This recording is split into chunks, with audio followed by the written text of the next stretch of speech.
Hello, bonjour à tous et à toutes et bienvenue sur la chaîne. Donc on se retrouve aujourd'hui pour faire ensemble les énergies de la pleine lune du 31 octobre 2020. Alors c'est intéressant puisque on est vraiment à la fin du mois, c'est vraiment le 31 qu'elle tombe, cette pleine lune. C'est vraiment la veille de la Toussaint, c'est la veille de Halloween et tout ça. Et donc, ça en fait une pleine lune assez intense. C'est aussi la deuxième pleine lune qu'on a en fait au mois d'octobre, donc ça fait beaucoup.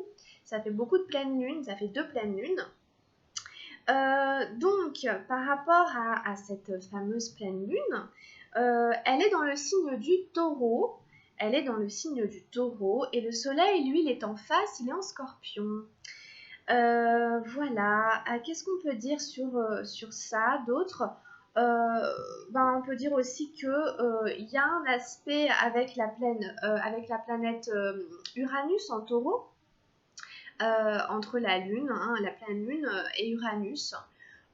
Uranus qui est la planète qui gouverne les Verseaux et qui donc en fait voilà, c'est grosso modo c'est un petit peu ça. C'est une planète qui est très, moi je la vois comme une planète un peu révolutionnaire. Uranus, c'est une planète qui aime bien faire bouger les choses, qui aime bien les grands changements et tout. Et donc on peut ressentir peut-être tous ces aspects, surtout si on est du signe du taureau, bien sûr, principalement. La lumière peut être faite sur des changements qu'on a besoin de faire de manière assez importante, radicale. Et puis, il peut y avoir vraiment euh, un petit peu des choses qui apparaissent, voilà, qui nous sont un petit peu révélées, voilà, on peut vraiment faire la lumière sur certaines choses pendant cette pleine lune, donc on verra. Bon, après, elle est vraiment collée à la Toussaint, qui est vraiment aussi une période de fête, mais c'est une fête un peu particulière, parce que c'est un petit peu la fête des morts. Donc, il y a en effet cette période où on est proche aussi de tout ce monde-là, de tout cet univers-là, de l'invisible, évidemment, de l'au-delà, on peut le dire un peu comme ça. Donc voilà, vous verrez comment vous ressentez cette phase de pleine lune. Les effets, vous les ressentez un peu avant et un peu après. Donc il peut-être aussi y avoir des choses en rapport à, moi je pense aussi au niveau peut-être un peu familial, avec un petit peu les ancêtres, les choses comme ça. Ça peut être aussi, la lumière peut être faite aussi à ce niveau-là. Donc je sais pas, vous verrez en tout cas comment ça agit, ça vous parle. Nous on reste sur les cartes. On va aller voir juste avec les cartes. On va faire déjà le tirage. Alors, on prend une première énergie avec l'oracle de l'amour universel. Alors, avec l'oracle de l'amour universel, qu'est-ce qu'on a pour la pleine lune en taureau pour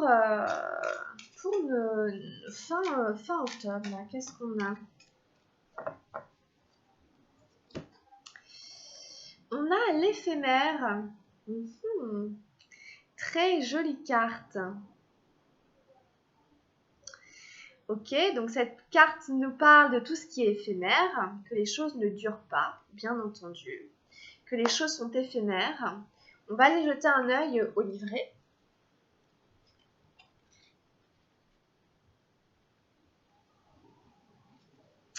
L'éphémère. La carte nous dit « Il est possible de transcender une difficulté en déplaçant votre conscience, ce qui provoquera aussitôt une nouvelle mise au point. L'amour peut vous aider à surmonter les obstacles. Il vous aidera à voir les choses avec plus de recul et vos problèmes vous paraîtront moindres. Asseyez-vous tranquillement en position de méditation. Imaginez un flux de cristal de couleur claire descendre sur vous et sentez cette lumière se déverser dans chacun des 7 centres d'énergie de votre corps. » Donc après, ils nous décrivent toutes les couleurs des chakras. Ouais, c'est l'idée de transcender des difficultés en déplaçant volontairement sa conscience, ce sur quoi on pose son esprit, pour provoquer une espèce de mise au point. On dit que l'amour peut nous aider à surmonter les obstacles.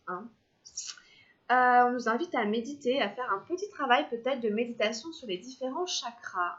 Voilà, on voit vraiment dans cette carte, en effet, que ce personnage se laisse toucher par des rayons. Et imaginez un petit peu que cette lumière nous traverse pour nous aligner, en fait, évidemment, nous réaligner vraiment.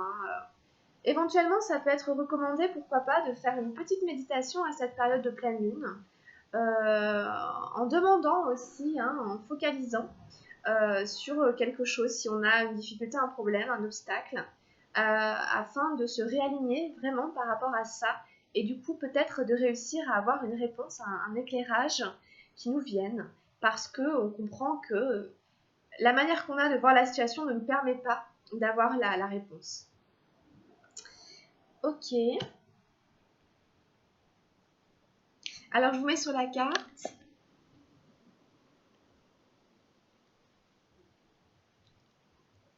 Alors on continue, on fait le petit tirage avec le tarot Oshozen. On prend 3 cartes pour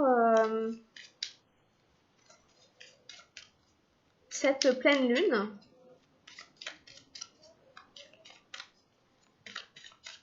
Donc je ne vous ai pas décrit les couleurs des 7 chakras parce que vous les connaissez ou vous pouvez les trouver facilement.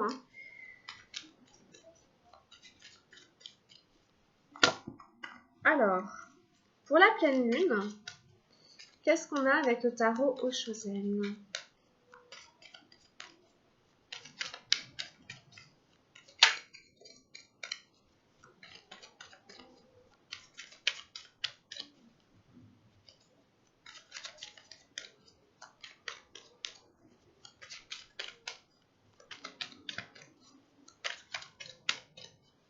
Alors... La fête qui est tombée. Non mais ça me fait sourire parce que c'est vrai que je l'avais eu pour les énergies de la semaine. Alors l'épuisement, ça c'est un peu moins drôle. Et puis en carte de direction, enfin en dernière carte, pardon, en carte conseil, en carte... Voilà. On a eu le mât surtout qui s'est retourné. Et puis on a eu celle-là aussi. Le mât, ok. Bon alors, ça nous parle de fête. Donc là, tout de suite, en effet, on va directement penser à la Toussaint, à Halloween, pour tous ceux qui ont des enfants, etc. C'est aussi ce moment où c'est un peu la fête des enfants aussi. C'est eux qui vont chercher des bonbons, etc. Ils s'aventurent un petit peu à l'inconnu, entre chien et loup. Pour eux, pour les enfants, c'est tout un univers. Ils se déguisent, etc. C'est toutes ces choses qui font un petit peu peur, etc. et auxquelles on a envie de se frotter un peu pour voir ce que ça nous fait, pour nous donner un petit frisson. Quand l'enfant il frappe à la porte, il ne sait pas qui va ouvrir. Et quand il voit la personne qui ouvre, c'est là où il a un petit frisson, un petit choc. Ça peut être une femme, un homme, un grand, un petit, un gros, un large. On ne sait pas sur qui on va tomber. Donc voilà, faut le voir un petit peu comme ça. C'est très, très excitant et en même temps ça fait un peu peur. Voir un petit peu tout ce qui tourne autour de ces fêtes d'Halloween, de ces fêtes, la fête des morts. Et puis voir aussi de célébrer ça, puisque c'est éphémère en effet, évidemment ça dure pas, même une pleine lune et tout ça, tout est éphémère dans la vie, mais même la vie, etc. Bon, et donc du coup voilà, c'est penser vraiment à célébrer les défunts aussi, ceux qui sont partis, nos ancêtres, etc. Vraiment voilà, pensez à célébrer et donnez-vous le droit de vous amuser, même si vous êtes un adulte sérieux qui travaille, etc. Donnez-vous la permission de vous amuser ici pendant cette pleine lune. Ça vous fera du bien, de faire un petit peu la fête, de vous amuser, de vous détendre. C'est recommandé comme ça revient. Je pense que vraiment, on nous invite ici à nous lâcher, quoi. À danser, à nous amuser. Bon, alors en face, l'épuisement. Donc, ouais, amusez-vous, mais pas non plus jusqu'à l'épuisement. Il ne s'agit pas non plus de danser jusqu'à ce que on n'en puisse plus. Bon, Non, c'est peut-être que c'est une période qui peut être un peu aussi écrasante pour certains d'entre nous.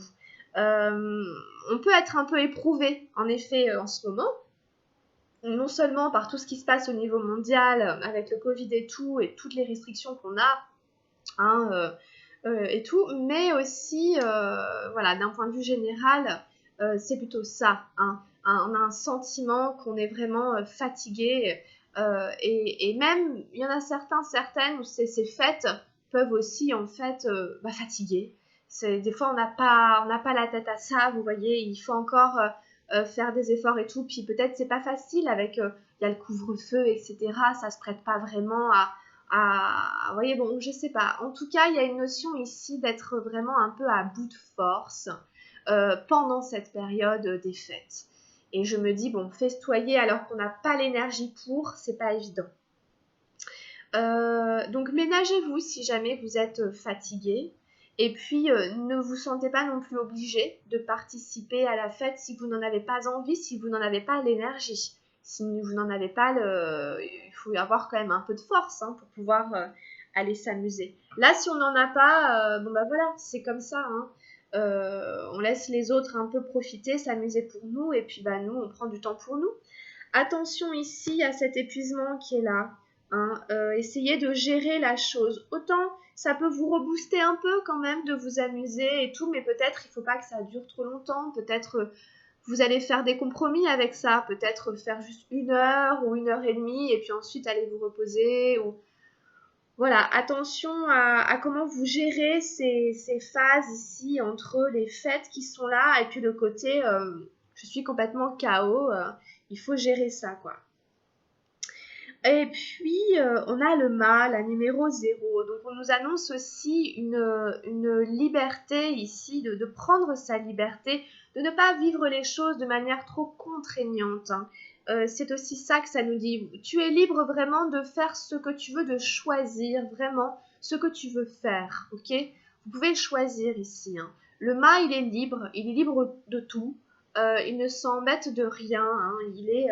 C'est le fou aussi, on l'appelle le fou, mais vraiment dans l'idée, vous savez, le fou de Dieu, celui qui part insouciant, vous voyez, la fleur au fusil. Bon. C'est un petit peu ça ici, voilà. Donc, sans penser aux conséquences, tout simplement. Le mât ne pense pas du tout aux conséquences. Il a un côté un petit peu naïf, innocent, incrédule, qui peut tout faire, le meilleur comme le pire, etc. Voilà, donc c'est le 0, c'est vraiment le nouveau départ, c'est vraiment une remise à 0. Hein, ça peut être aussi vu comme ça, hein, ça peut être une phase aussi un peu de remise à 0. On remet les compteurs à 0, on repart de 0. Vous voyez, bon voilà, on pense ni à avant ni à après, on s'enquiquine de rien. On revient dans l'instant présent, juste simplement voilà, se sentir libre, frais, sentir une fraîcheur être là. Et voilà un petit peu, le mât, c'est quand même une énergie sympa quand elle se présente. Il y a quelque chose de nouveau quand même qui s'annonce, quelque chose de frais quand même dans l'air. Donc, servez-vous-en pour vous sentir libre pendant cette période. Hein, vraiment, c'est ça ici. Alors, on continue. On va demander un message au murmure de guérison. Alors, comment peuvent venir nous aider les murmures de guérison pendant cette pleine lune du 31 octobre?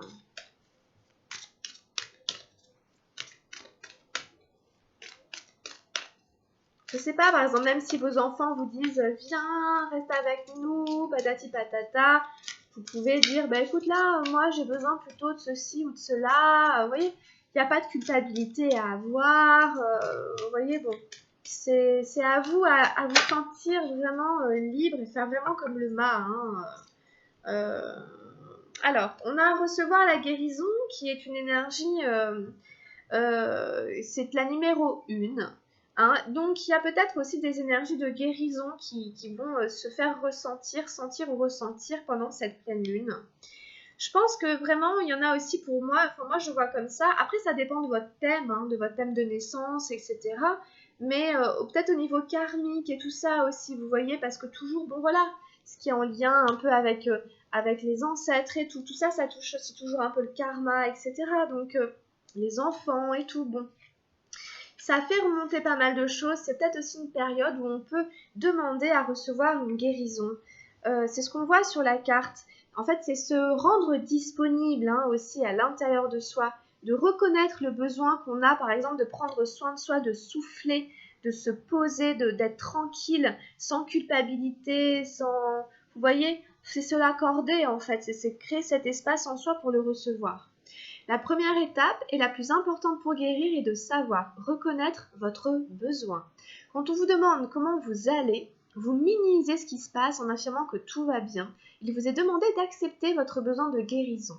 Que vos blessures soient physiques, mentales, émotionnelles ou spirituelles, vous avez besoin de quelqu'un qui vous aide à affronter vos problèmes. Prenez le temps de réfléchir à ce qui ne tourne pas rond. Cette carte vous invite à accepter un soutien extérieur. Elle vous fait savoir que vous n'avez pas à lutter seul. Un avis professionnel vous aidera à obtenir la meilleure information. Soyez certain que vous trouverez le soutien qui correspond le mieux à vos besoins.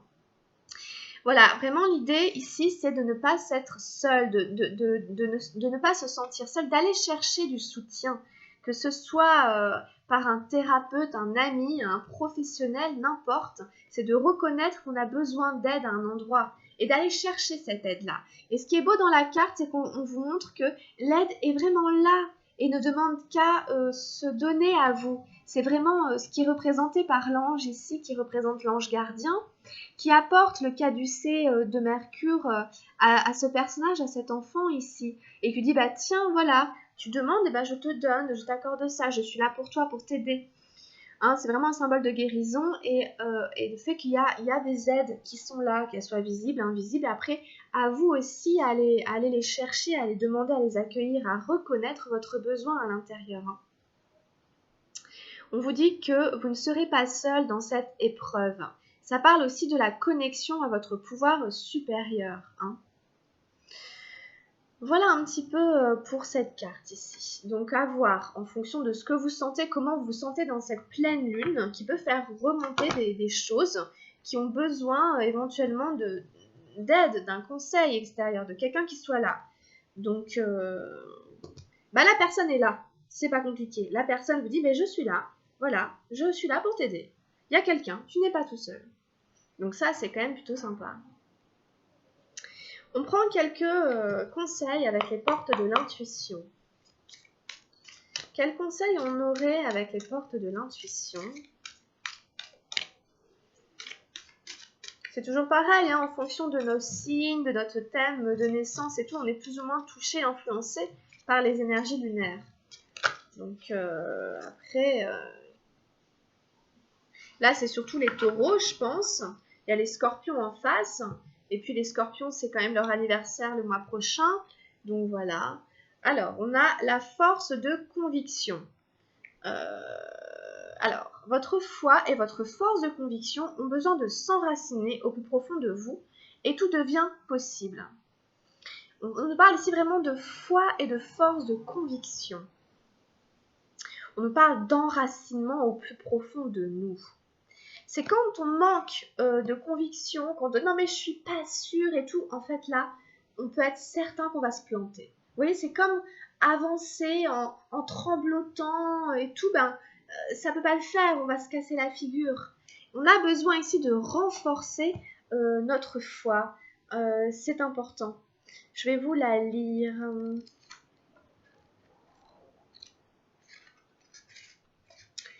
Alors, la force de conviction. Grâce à cette dynamique fertile, tout devient possible. Vous vivez sans avoir une réelle conscience de votre puissance personnelle. Aussi, tout ce que vous entreprenez dans la vie est peu nourri de l'énergie essentielle de concrétisation. Il est fort possible que vous ratiez des occasions ou que vous échouiez alors que tout était bien engagé. La foi et la conviction vous lâchent avant l'aboutissement des choses. Pour justifier cet insuccès, vous vous dites parfois « En fait, ça n'était pas pour moi ». Ne vous nourrissez pas de cette idée et rappelez-vous que ce à quoi vous croyez a tendance à se produire. Pour contrecarrer cette attitude, croyez en ce que vous faites. Reconnaissez votre puissance intérieure et décidez de la mettre au service de votre réussite. Là, c'est vraiment l'idée vraiment de croire en soi. Vous voyez, quand la foi, c'est pas forcément quelque chose de religieux. La foi, c'est surtout aussi croire en soi et en son pouvoir intérieur. C'est croire que je peux réussir, croire que je peux avoir ce que je veux et s'en donner les moyens. Et en fait, quand on manque de foi avec soi-même, ça ne peut que échouer. On vous dit vraiment là que ça vous lâche avant même que les choses aient abouti. Hein? C'est le manque de foi et de conviction envers vous-même. C'est comme un espèce d'énorme manque de confiance en soi, vous voyez. Ça pourrait être ça, le manque de foi ou le manque de conviction. Se dire, mais de toute façon, j'y arriverai pas. Mais vous voyez, c'est pas forcément conscient, mais ça se remarque à travers ce manque de foi, en fait. Hein. C'est ça qui peut être l'indicateur. Et ça revient beaucoup le fait, on parle beaucoup de votre pouvoir intérieur, de votre puissance intérieure à travers différentes cartes du tirage. De reconnaître votre puissance intérieure hein, et de mettre cette puissance intérieure au service de votre réussite. Là, on dit que peut-être vous avez du mal à vous motiver jusqu'au bout. Hein. Et on parle encore de quelqu'un qui vient vous aider, de demander à un ami, à une personne de confiance de jouer le rôle de coach un peu. Hein. Afin que, à chaque fois que vous faiblissez ou que vous craquez, elle vous aide en fait à vous motiver pour que vous retrouviez la force d'aboutir. Ici, il y a une idée d'aller au bout des choses, d'aller au fond des choses et de ne pas abandonner en route, de ne pas lâcher en route. Hein. On nous parle carrément d'un coach ici, donc pourquoi pas, hein, ça revient. Hein. De toute façon, c'est l'idée un petit peu du thérapeute ou de la personne qui est là pour vous aider hein, à aller jusqu'au bout. Qu'est-ce qu'on a d'autre pour la pleine lune? La pleine lune peut vous aider, hein, peut vous aider à renforcer la motivation ici, d'atteindre les choses, d'aboutir, pour ne plus vous arrêter en chemin et du coup rester toujours sur votre fin. Ce sont des énergies qui sont mises à notre disposition. Alors, qu'est-ce qu'on a d'autre? Encore un petit conseil avec les ports de l'intuition. Vraiment, l'épée, c'est ça. Hein. Non seulement c'est une arme qui permet de se défendre, mais quand on la tient, on se sent puissant. C'est vraiment la foi comme une arme pour ne pas s'arrêter et dépérir en route. C'est vraiment le symbole de sa réussite. C'est aussi, on a les aides qui sont ressorties. Hein. Quoi que vous entrepreniez, des aides invisibles vous soutiennent. Voilà, donc bon, c'est vraiment, je ne vais pas insister parce qu'il y en a qui n'y croient pas, etc. Mais en tout cas, même dans l'invisible, vraiment, vous pouvez vraiment, vos anges, votre ange gardien est là, hein, et vos guides sont là, se manifestent pour vous dire, fais appel à moi, je suis là pour ça, c'est à ça que je sers. Donc demande-moi ce que tu veux et je t'aiderai à l'avoir. Et donc vraiment, hop, c'est vraiment l'idée de sortir l'épée du rocher, chose qui semblait tout à fait impossible à ce fameux roi Arthur. Donc vraiment, c'est joli tout ça, c'est hein, vraiment, voilà. Les aides sont là ici, donc allez les chercher, saisissez-les. C'est un beau tirage, je trouve. Alors, on passe maintenant au tirage relationnel avec l'oracle de la triade. On va aller voir un petit peu plus au niveau des relations. On a les racines. Donc, ça revient beaucoup, l'enracinement, les racines. On voit dessus l'arbre des séphirotes. C'est vraiment pour moi beaucoup les ancêtres. Hein. Vraiment, l'enracinement, les ancêtres. C'est aussi nos fondements, ce qui est fondamental en nous. Ce qui nous permet de croître, de grandir, de faire naître, de faire s'épanouir et de développer nos projets, nos fruits. Il ne peut pas y avoir de fruits s'il n'y a pas eu d'arbres et s'il n'y a pas eu de racines. Les racines nous parlent aussi de la bonne terre. Hein, il faut qu'il y ait de la bonne terre, c'est-à-dire des croyances fortes, une force forte, une conviction forte. Tout ça, c'est ce qui fait l'humus de la terre pour que puisse ensuite pousser et croître l'arbre de la vie. Hein, l'arbre de notre vie, l'arbre de votre vie. C'est une petite question. Quelles sont les racines ici? Quelles sont vos racines?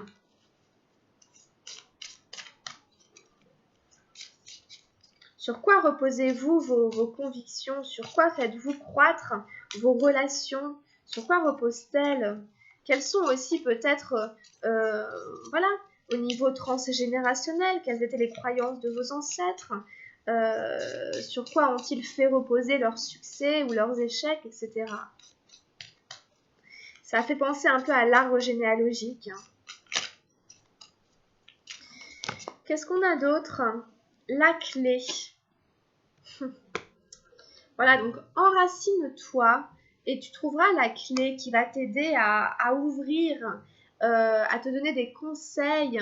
La clé, c'est vraiment, bon, déjà quand même, on voit la croix de vie égyptienne, bah, c'est la clé de la réincarnation, c'est la croix de la mort et de la renaissance en Égypte, hein, en Égypte ancienne. Chez les Égyptiens, c'est encore une croix qu'on retrouve partout, tout le temps, c'est un symbole de vie et de mort et de renaissance qui va très très bien avec la Toussaint, où c'est la fête des morts.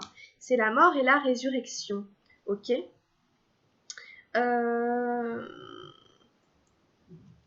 C'est vraiment l'idée de trouver, c'est l'épée aussi, hein, c'est l'épée.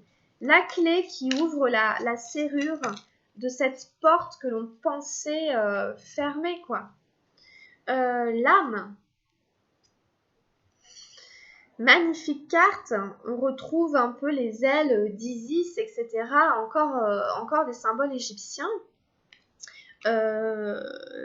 C'est très fort quand même, vous voyez, l'âme. La clé de l'âme. La clé de l'âme est reliée à nos racines, est reliée à nos ancêtres, est reliée à nos fondamentaux. C'est essentiel. On touche à des choses tout à fait essentielles et fondamentales, hein, dans ce tirage. Ça nous parle de spiritualité, beaucoup. Ça nous parle aussi du cœur, évidemment. Qu'est-ce qui ouvre le cœur? Qu'est-ce qui ouvre le cœur? Il peut y avoir une découverte, on peut réussir à trouver la clé qui permet d'ouvrir le cœur, qui permet de se connecter à son âme pendant cette pleine lune. Et c'est en lien avec les traditions, hein, en fait, un peu. Hein.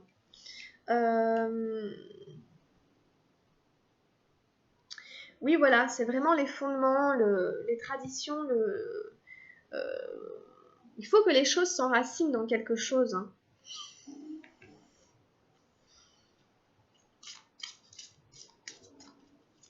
La clé de l'âme, qu'est-ce que c'est beau. Qu'est-ce qu'on a d'autre avec l'oracle de la triade pour cette pleine lune?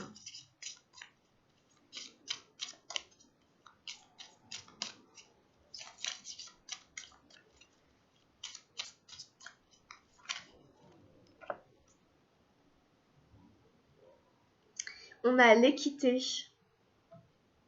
Très jolie carte où on retrouve le caducée de Mercure. Le caducée de Mercure et le yin et le yang. Donc, c'est un symbole de guérison très fort, ce caducée. Hein. Donc, on en revient encore à cette notion de guérison, d'équilibre, voilà, de santé, de diplomatie. Là aussi, au niveau relationnel, entre vous et vous-même, il y a un équilibre à trouver, il y a quelque chose à peut-être se mettre en accord avec ses fondamentaux, ses bases, être en accord vraiment avec tout ça pour trouver de l'équilibre, hein, et trouver un petit peu du sens à son incarnation, du sens à sa vie, rééquilibrer, hein, ces choses-là pour continuer le chemin. Être vraiment en paix avec soi quelque part. C'est un petit peu ça qui se dégage du tirage. Donc qu'est-ce qu'on a d'autre? C'est vraiment beau, hein. Qu'est-ce qu'on a d'autre? Est-ce qu'on a encore une dernière carte pour cette pleine lune?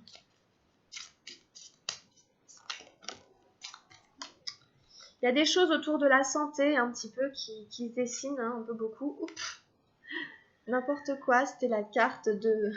C'est une carte, c'est pas une... rien à faire dans le jeu.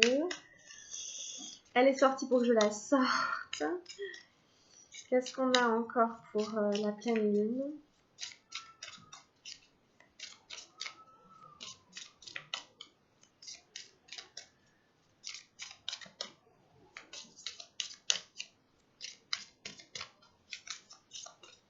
Oui, parce que vous voyez bien, l'âme, elle est très solaire, hein, c'est un soleil, etc. Hein, c'est très solaire. La clé, elle est toute dorée aussi. Donc le doré revient beaucoup dans le signe aussi de la balance, là sur la carte de l'équité et de l'étoile avec l'étoile.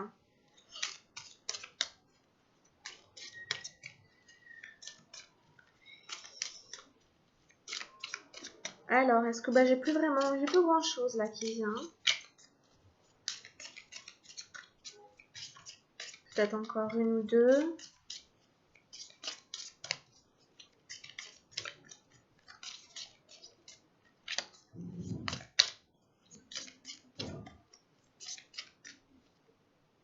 La sagesse, la numéro 9, magnifique carte, on retrouve vraiment l'œil d'Horus.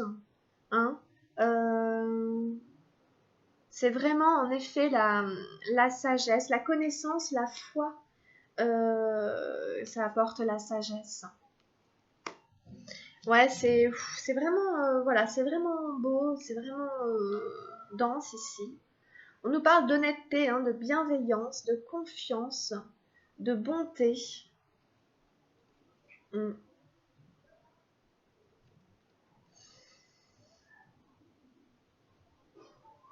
y a peut-être quelque chose ici, hein, qui va être mis en lumière, qui va être mis sous le feu d'une espèce de jugement d'un point de vue plus élevé pour atteindre une forme voilà, de sagesse intérieure, vraiment d'humilité. C'est vraiment ça, hein, la sagesse ici. Hein.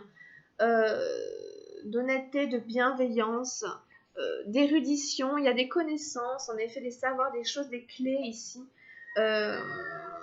à trouver peut-être pendant cette pleine lune. Voilà, avec le tarot de la triade, on va arrêter là parce que c'est déjà bien. Et puis, je voudrais pas qu'on parte trop dans un autre sujet parce que il nous emmène loin, hein, l'oracle de la triade. Donc, on va rester là avec lui. Et puis, on prend un petit message lumière pour terminer tout doucement cette guidance pour la pleine lune. La lune est là, elle se montre, hein, elle est ici au-dessus de la pyramide, au-dessus de la pyramide égyptienne. Et dans cette couleur bleu nuit, hein, les yeux sont là pour voir.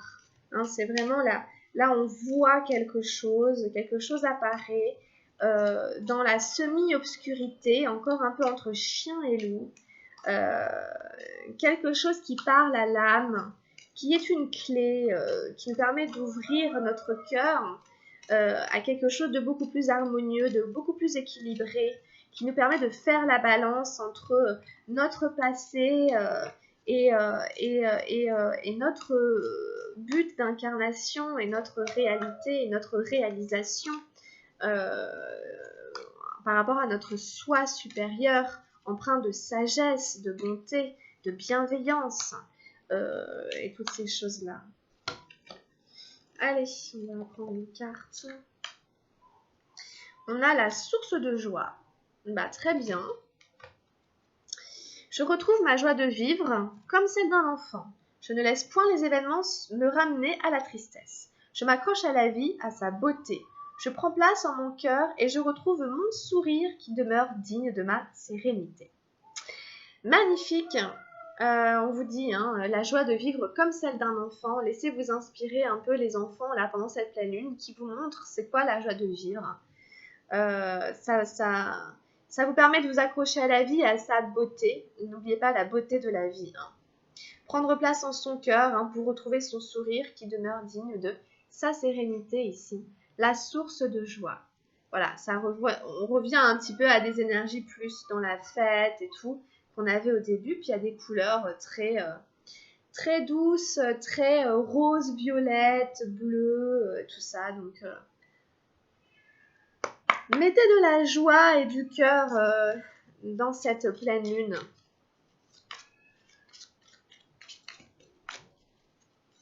Allez, on demande un dernier petit message, un dernier petit conseil avec les anges gardiens.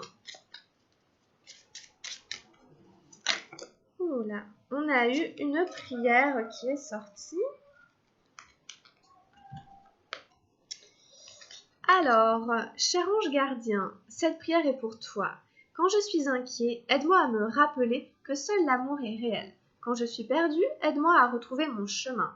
Quand mes pensées sont confuses, aide-moi à les clarifier. Quand je me sens seule, aide-moi à sentir ta présence aimante. Quand je perçois le chaos, aide-moi à voir l'ordre. Merci. Donc l'idée, c'est de demander à votre ange gardien, qui est juste à côté, tout ce qui est dit dans la carte. Donc s'il y a du chaos, de mettre de l'ordre, si vous êtes perdu, de retrouver votre chemin, etc. Et puis de dire merci. Donc voilà, c'est pas très compliqué. Vous pouvez la réciter. Voilà. Vous pouvez la lire, l'écrire, la réciter. Vous pouvez aussi demander à sentir sa présence aimante, hein, quand vous sentez seul. Voilà, je vais les mettre là.